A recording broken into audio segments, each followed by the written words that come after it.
Nabago po sa akin, mas lalo pong naging confident po on how to present myself.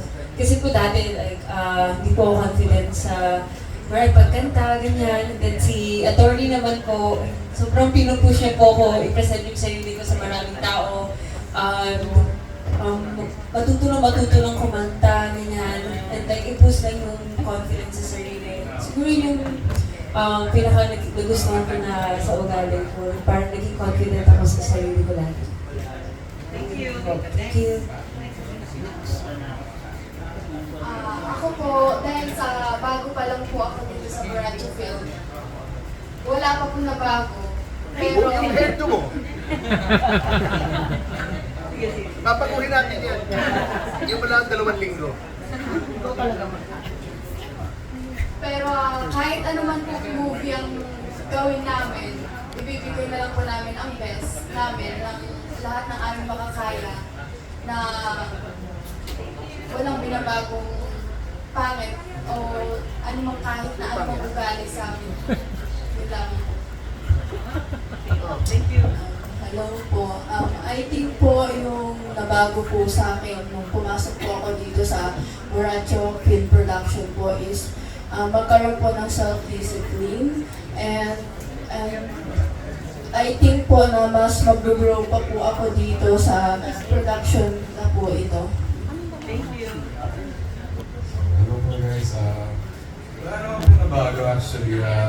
Pero although very excited po ako na to be a part of this movie kasi this is my very first movie. Okay, so hoping na talaga success, all the hard work, and I will do my best.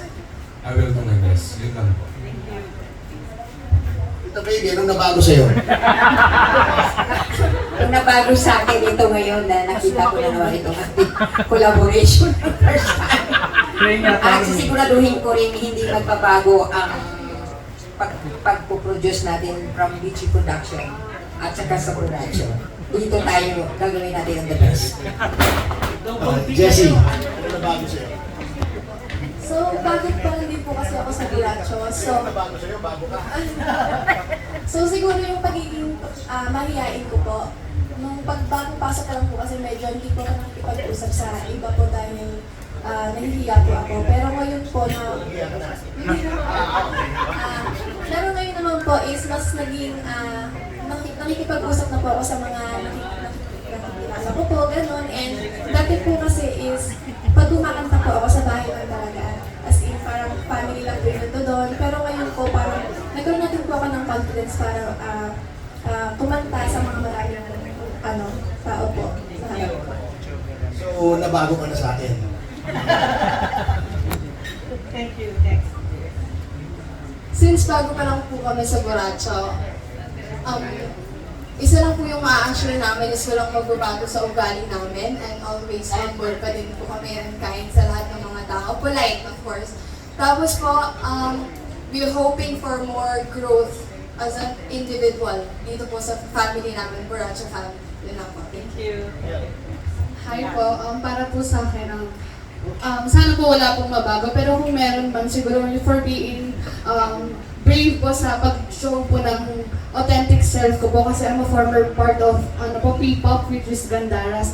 And now as an individual artist na po, siguro po mas gusto ko po ito, tsaka po mas ako na po yung na-represent ko, wala na po akong naiisip na iba. Yeah. Thank you.